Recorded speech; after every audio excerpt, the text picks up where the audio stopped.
ഏറ്റവും ഒടുവിൽ ബലൂച്ച് നേതാവ് മിർ യാർ ഒരു പ്രഖ്യാപനം നടത്തി. ബലൂചിസ്ഥാൻ്റെ സ്വാതന്ത്ര്യം പ്രഖ്യാപിച്ചതിന് പിന്നാലെയാണ് നിർണായകമായ ഈ പ്രഖ്യാപനവും എത്തിയത്. പാകിസ്ഥാനല്ല ബലൂചിസ്ഥാൻ എന്നാണ് മിർ യാർ അറിയിച്ചത്. ബലൂചിസ്ഥാനിലെ ജനങ്ങൾ അവരുടെ ദേശത്തെ തീരുമാനിച്ചിരിക്കുന്നു. ലോകം ഇനി നിശബ്ദത പാലിക്കരുതെന്നും മിർ യാർ ആവശ്യപ്പെട്ടു. മിർ യാറിൻ്റെ പ്രഖ്യാപനത്തിന് ലോകം മുഴുവൻ വലിയ സ്വീകാര്യതയാണ് കിട്ടുന്നത്. റിപ്പബ്ലിക് ഓഫ് ബലൂചിസ്ഥാൻ പോസ്റ്റുകൾ സോഷ്യൽ മീഡിയയിൽ ട്രെൻഡിംഗ് ആയി മാറി. പാകിസ്ഥാൻ അധിനിവേശ ബലൂചിസ്ഥാനിലെ ജനം തെരുവിലിറങ്ങുന്നു. ബലൂചിസ്ഥാൻ പാകിസ്ഥാനല്ല. ലോകത്തിനി നിശബ്ദരായിരിക്കാൻ കഴിയില്ല. കാഴ്ചക്കാരായി മാത്രം നിൽക്കാൻ കഴിയില്ല. ബലൂചിസ്ഥാൻ ജനതയെ പാകിസ്ഥാൻ്റെ ജനത എന്ന് ഇനി വിളിക്കരുത്. ഞങ്ങൾ പാകിസ്ഥാനികളല്ല, ബലൂചിസ്ഥാനികളാണ്, മിർ യാർ ലോകത്തോട് അഭ്യർത്ഥിച്ചു. ഇന്ത്യയോടുള്ള നിലപാടും മിർ യാർ പ്രഖ്യാപിച്ചു. ഇന്ത്യയുടെ നിലപാടിന് പിന്തുണയും അദ്ദേഹം അറിയിച്ചു. പാകിസ്ഥാൻ പാക് അധീന കാശ്മീരിൽ നിന്ന് പുറത്തു പോകണമെന്ന ഇന്ത്യയുടെ തീരുമാനത്തെ ബലൂചിസ്ഥാൻ പൂർണ്ണമായും പിന്തുണയ്ക്കുന്നു. പാകിസ്ഥാൻ സൈന്യത്തെ പരാജയപ്പെടുത്താൻ ഇന്ത്യക്ക് കഴിയും. പാക് അധീന കശ്മീരിലെ ജനങ്ങളെ മനുഷ്യകവചമായി ഉപയോഗിക്കുന്നു. അതിനാൽ രക്തച്ചൊരിച്ചിലിന് ഉത്തരവാദികൾ പാകിസ്ഥാൻ്റെ അത്യാഗ്രഹികളായ സൈനിക ജനറൽമാരായിരിക്കും, മിർ യാർ പറഞ്ഞു. ബലൂചിസ്ഥാൻ്റെ സ്വാതന്ത്ര്യത്തിന് ഇന്ത്യയുടെയും ആഗോള സമൂഹത്തിൻ്റെയും അംഗീകാരവും പിന്തുണയും ബലൂച്ച് നേതാക്കൾ അഭ്യർത്ഥിച്ചു. ബലൂചിസ്ഥാൻ വളരെ കാലമായി ഗുരുതരമായ മനുഷ്യാവകാശ ലംഘനങ്ങൾക്ക് സാക്ഷ്യം വഹിക്കുന്നു. തിരോധാനങ്ങൾ, കൊലപാതകങ്ങൾ, എതിർ ശബ്ദങ്ങളെ നിശബ്ദമാക്കൽ എന്നിവ ഇതിൽ ഉൾപ്പെടുന്നു. മാധ്യമങ്ങൾക്ക് പ്രവേശനമില്ലാത്തതിനാൽ നടന്നുകൊണ്ടിരിക്കുന്ന മനുഷ്യാവകാശ ലംഘനങ്ങൾ പുറം ലോകം അറിയുന്നില്ല. അന്താരാഷ്ട്ര തലത്തിൽ ആശങ്ക ഉയരുന്നുണ്ടെങ്കിലും കാര്യമായ ഇടപെടൽ ഇപ്പോഴും കുറവാണ്, മിർ യാർ പറഞ്ഞു. നേരത്തെ ഡൽഹിയിൽ ബലൂച്ച് എംബസി അനുവദിക്കണമെന്ന് മിർ യാർ ഇന്ത്യയോട് അഭ്യർത്ഥിച്ചിരുന്നു. ബലൂചിസ്ഥാനിലേക്ക് സമാധാന സേന അയക്കാൻ ഐക്യരാഷ്ട്രസഭയോടും അഭ്യർത്ഥിച്ചു. ഞങ്ങൾ സ്വാതന്ത്ര്യം പ്രഖ്യാപിക്കുന്നു. ബലൂചിസ്ഥാൻ്റെ ഔദ്യോഗിക ഓഫീസും ഡൽഹിയിൽ എംബസിയും അനുവദിക്കണമെന്ന് ഞങ്ങൾ ഇന്ത്യയോട് അഭ്യർത്ഥിക്കുന്നു.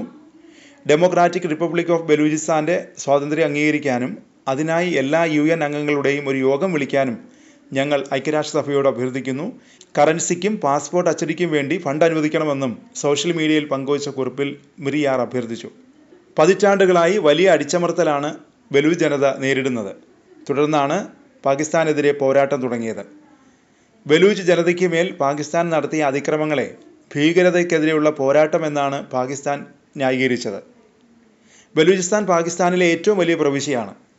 പാകിസ്ഥാൻ്റെ 44% വ്യാപിച്ചു കിടക്കുന്ന ഭൂപ്രദേശമാണ് ബലൂചിസ്ഥാൻ. ധാതുക്കളാൽ സമ്പന്നവുമാണ് ബലൂചിസ്ഥാൻ. എന്നാൽ ബലൂചിസ്ഥാൻ്റെ സമ്പത്ത് ബലൂച്ച് ജനതയ്ക്ക് അനുഭവിക്കാൻ കഴിയുന്നില്ല. പാകിസ്ഥാനിലെ ഏറ്റവും പിന്നോക്കം നിൽക്കുന്ന പ്രദേശമാണിവിടം. കടുത്ത അടിച്ചമർത്തലാണ് ജനങ്ങൾ അനുഭവിക്കുന്നത്. സൈന്യത്തിൻ്റെ ചെക്ക് പോസ്റ്റുകളും പ്രവിശ്യയിലുടനീളമുള്ള സൈന്യത്തിൻ്റെ സജീവ സാന്നിധ്യവും ബലൂച്ച് ജനതയെ വീർപ്പുമുട്ടിക്കുന്നു. ബലൂചിസ്ഥാൻ്റെ സ്വാതന്ത്ര്യത്തിന് വേണ്ടി പോരാടുന്ന ബലൂച്ച് ലിബറേഷൻ ആർമി പാക് സൈന്യത്തിനെതിരെ ശക്തമായ ആക്രമണമാണ് നടത്തുന്നത്. ബലൂചിസ്ഥാനിലെ പാക് സൈനിക പോസ്റ്റുകൾ ആക്രമിച്ചു. ചൈനയുടെ നിയന്ത്രണത്തിലുള്ള ഗ്യാസ് പൈപ്പ് ലൈൻ തകർത്തു.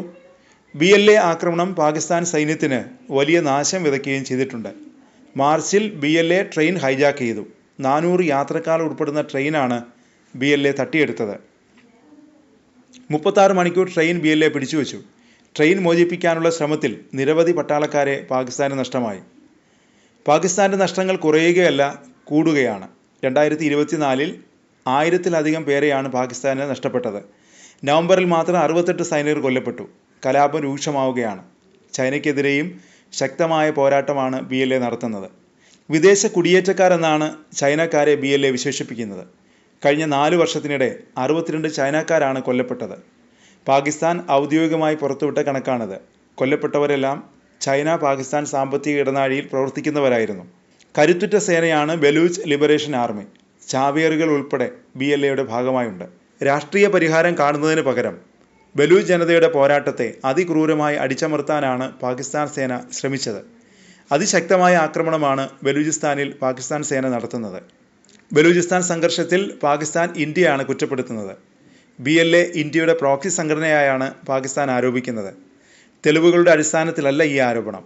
അടിസ്ഥാനരഹിതമായ ആരോപണങ്ങളാണ് പാകിസ്ഥാൻ ഉയർത്തുന്നത്.